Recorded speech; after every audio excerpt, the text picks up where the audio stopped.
Hello anime lovers, स्वागत है आपका। और आज हम देखेंगे जुजुत्सु काइसेन सीजन 2 के एपिसोड नंबर 4 को। अगर आपने इसके पिछले एपिसोड्स वाले वीडियोस अब तक नहीं देखे हैं तो उनकी लिंक आपको डिस्क्रिप्शन में मिल जाएगी। तो चलिए जानते हैं आगे की कहानी को बिना किसी देरी के। दोस्तों, अब तक हमने देखा था कि तोजी अंदर आकर रिको के सिर में गोली मार देता है ताकि उसका मास्टर टेंजन से मर्ज ना हो, और वो गेतो को ये भी बताता है कि गोजो को वो ऑलरेडी मार चुका है। अब गेतो काफी गुस्से में अपने सबसे पावरफुल कर्स स्पिरिट रेनबो ड्रैगन को बाहर निकालता है, जो कि तोजी पर हमला कर देता है। लेकिन फिर भी तोजी गेतो पर शूट करता है, लेकिन गेतो एक कर्स को सामने लाकर बच जाता है। फिर गेतो अंदर जाके देखता है कि उसका ड्रैगन तोजी का कुछ भी नहीं बिगाड़ पाया था। अब तोजी एक्सप्लेन करता है कि बैरियर्स के होते हुए वो अंदर कैसे घुस गया। जुजुत्सु हाई के बैरियर्स बस उसे छुपाने का काम करते हैं, तो अगर किसी को पहले से ही डोट्स की लोकेशन पता हो तो उसे बैरियर पार करने में कोई दिक्कत नहीं आती। साल के इस समय ज्यादातर सॉर्सरर्स बिजी रहते हैं और जुजुत्सु हाई के लोग फ्लाई हेड्स के झुंड से निपटने में बिजी हैं। और क्योंकि तोजी के अंदर बिल्कुल कर्स एनर्जी नहीं है, तो वो एक गायब इंसान के जैसा है जो आराम से यहाँ आ सकता है। लेकिन अगर वो अपने साथ कोई कर्स्ड टूल लेकर आता तो जरूर पकड़ा जाता, क्योंकि उसमें कर्स एनर्जी होती है। इसीलिए वो अपने साथ एक ऐसे कर्स स्पिरिट को लाया जिसके मुंह के अंदर वो अपने हथियार रख सके। और फिर उस कर्स को छुपाने के लिए तोजी ने उसे छोटा करके निगल लिया, जिससे कि वो भी तोजी के साथ गायब हो गया। और इस तरह से तोजी चुपके से अंदर आया था और आते ही उसने गोजो पर अटैक कर दिया। वो सीधा रिको पर भी अटैक कर सकता था, लेकिन गोजो को जिंदा छोड़ने का रिस्क वो नहीं लेना चाहता था। अब गेतो को समझ आ गया था कि तोजी हेवनली रेस्ट्रिक्शन के साथ पैदा हुआ था और अपनी इंफॉर्मेशन देने से तोजी और भी ज्यादा ताकतवर हो जाता है, ठीक उसी तरह जिस तरह टेक्निक बताने से सॉर्सरर होता है। लेकिन गेतो ये जानना चाहता था कि वो यहाँ टॉम के अंदर तक कैसे आ गया, जिस पर तोजी बताता है कि इंसान अपने पीछे कई सुराग छोड़ता है, जैसे पैरों के निशान या शरीर की स्मेल। हेवनली पैक्ट के कारण तोजी के बाकी 5 सेंसेस काफी स्ट्रॉन्ग है, तो वो आसानी से इनका पीछा करके यहाँ आ गया। गेतो पूछता है कि रास्ते में मितासो मिली होगी, जिस पर तोजी बताता है कि वो पक्का नहीं कह सकता कि वो औरत अब तक जिंदा बची होगी या नहीं। अब गेतो का ड्रैगन फिर से तोजी पर अटैक करता है। साथ ही गेतो कुछ छोटे कर्सेस को मशीन गन की तरह भी तोजी पर फायर कर रहा था। फिर वो एक जायंट कर्स को भी समन कर लेता है, लेकिन फिर तोजी अपनी कटाना से रेनबो ड्रैगन को चीर देता है, जो देख गेतो को यकीन नहीं होता, क्योंकि ड्रैगन की स्किन तो उसके सभी कर्सेस में सबसे ज्यादा मजबूत थी। वहीं तोजी गेतो की कर्स मैनिपुलेशन टेक्निक से ज्यादा इंप्रेस नहीं होता।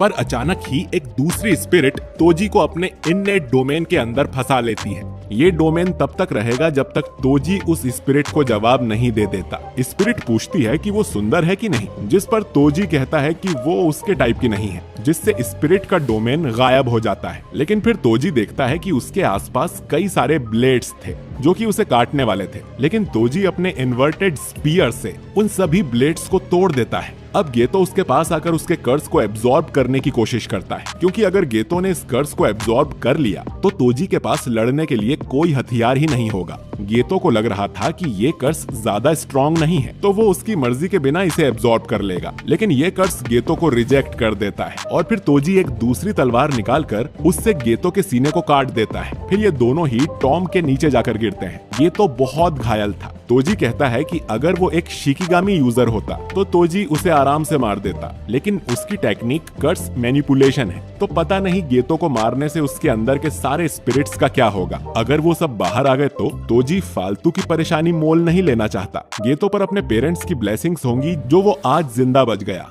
लेकिन इतनी सारी ब्लेसिंग्स और पावर्स के बाद भी ये लोग उसके जैसे मंकी से हार गए जो कर्स्ड टेक्निक भी यूज नहीं कर सकता। तभी ब्लेसिंग्स से तोजी को याद आता है कि मेगुमी उसके बेटे का नाम है। जी हाँ दोस्तों, तोजी मेगुमी फुशिगिरो का फादर है। खैर, दूसरी तरफ हम गोजो के हाथ को हिलता हुआ देखते हैं, यानी कि गोजो अभी भी जिंदा है। इसके बाद तोजी स्टार प्लाज्मा वेसल यानी रिको की लाश को स्टार रिलीजियस ग्रुप के हेडक्वार्टर्स में ले जाता है, जहां पर इनका प्रेसिडेंट रिको की लाश देखकर खुश होता है और कहता है कि इस काम का तोजी को एक्स्ट्रा पेमेंट मिलेगा। वो आगे बताता है कि मास्टर टेंजन ने ही नारा पीरियड में जुजुत्सु सॉर्सरर्स की स्थापना की थी और जापानीज बुद्धिज्म को फैलाया था, लेकिन जुजुत्सु सॉर्सरर्स और रिलीजियस लोगों की आपस में कभी नहीं बनी, जिससे टाइम वेसल एसोसिएशन का जन्म हुआ, जिनमें कोई भी कर्स यूजर नहीं है और वो बिल्कुल भी नहीं चाहते थे कि उनके गॉड मास्टर टेंजन का मर्ज किसी अपवित्र इंसान से हो। इसीलिए उन्होंने तोजी को हायर किया ताकि वो रिको को मार दे, और इसका जो भी अंजाम होगा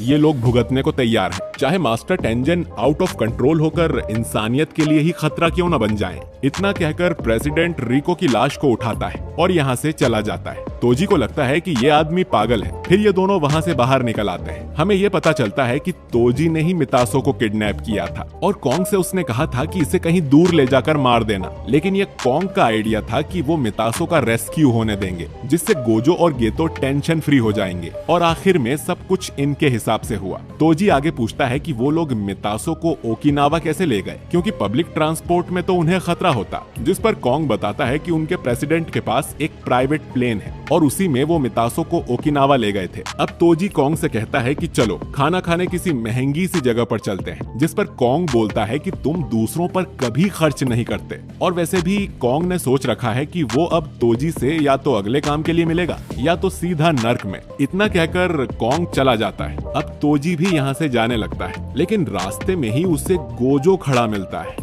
वो उसे जिंदा देखकर काफी हैरान हो जाता है। गोजो एक्सप्लेन करता है कि जैसे ही तोजी ने उसकी गर्दन पे वार किया था, वैसे ही गोजो ने अपना सारा फोकस रिवर्स कर्स्ड टेक्निक पर लगा दिया था, जिससे कि वो खुद को ठीक करके हील हो गया। लेकिन ये पहली बार था जब गोजो रिवर्स कर्स टेक्निक को यूज कर पाया था। तोजी ने सिर्फ एक गलती कर दी थी। अगर उसने गोजो का सिर धड़ से अलग कर दिया होता तो गोजो आज जिंदा नहीं होता। साथ ही रिवर्स टेक्निक और लिमिटलेस टेक्निक यूज करने से गोजो का दिमाग थोड़ा चल सा गया है और वो बड़बड़ करता ही रहता है कि कैसे मौत की कगार पर होने से उसने रिवर्स कर्स टेक्निक यूज करना सीख लिया और उसने कर्स्ड एनर्जी को पूरी तरह से समझ लिया है। अब तोजी गुस्से में फिर से इन्वर्टेड स्पीयर निकालता है और कहता है कि लड़ाई तो अब शुरू हुई है।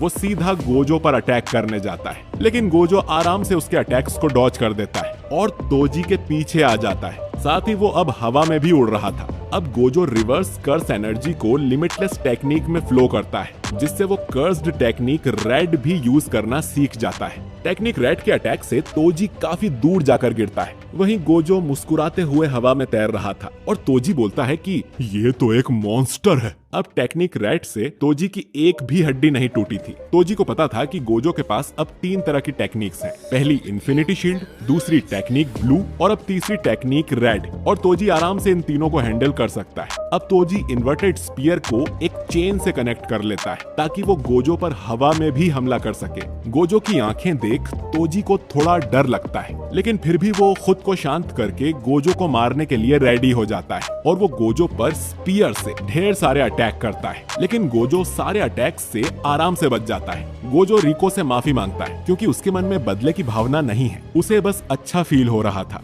धरती से लेकर स्वर्ग तक सिर्फ वो ही सबसे महान है। गोजो आगे कहता है कि टेक्निक्स की इंफॉर्मेशन लीक होना कोई बड़ी बात नहीं है। तोजी जेनिन क्लैन से है, इसीलिए उसे लिमिटलेस टेक्निक्स के बारे में इतना कुछ पता है। लेकिन एक ऐसी टेक्निक है जिसके बारे में गोजो क्लैन से भी कुछ लोग ही जानते हैं। ये एक हॉलो टेक्निक है जो कि रेड और ब्लू को आपस में मिला देती है। इससे एक पर्पल टेक्निक बनती है जो कि अपने रास्ते में आने वाली हर चीज का सफाया कर देती है। गोजो अब अपनी पर्पल टेक्निक से अटैक करता है, जिससे तोजी के शरीर का आधा हिस्सा कट जाता है। तोजी की हार हो चुकी थी। तोजी को अब अपनी गलती का एहसास होता है कि उसे गोजो से नहीं लड़ना चाहिए था। उसे ये कहकर यहाँ से भाग जाना चाहिए था कि वो फ्री में कोई काम नहीं करता, लेकिन उसके सामने दुनिया का सबसे बड़ा सॉर्सरर खड़ा था और तोजी उसे हराना चाहता था ताकि वो अपनी जेनिन फैमिली को बता सके कि वो कितना काबिल है, जिन्होंने उसे जेनिन क्लैन से बेदखल कर दिया था। अगर उसने घमंड को साइड में रखा होता तो आज वो हारता नहीं। अब गोजो तोजी से उसके आखिरी शब्द पूछता है, जिस पर तोजी को मेगुमी की याद आती है और वो गोजो को बताता है कि उसके बेटे मेगुमी को 2-3 सालों में जेनिन क्लैन को बेच दिया जाएगा, तो तुम इस इंफॉर्मेशन के साथ जो चाहे कर लो। और इसके बाद तोजी की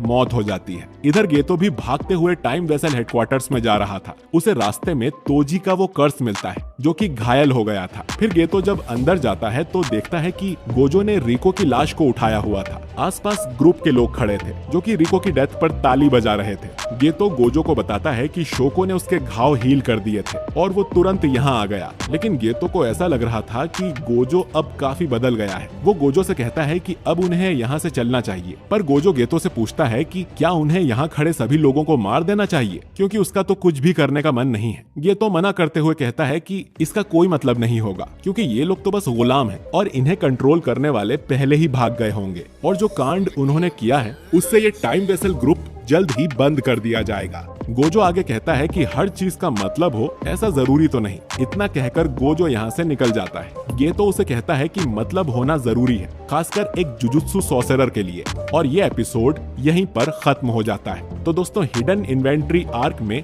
अब सिर्फ एक एपिसोड ही बाकी रह गया है, यानी कि उसके बाद कहानी प्रेजेंट में आ जाएगी और हमें यूजी देखने को मिलेगा। तो गेतो आखिर विलन कैसे बन गया, जानने के लिए अगला एपिसोड देखना बिल्कुल ना भूलें। वीडियो अच्छा लगा है तो इसे लाइक और शेयर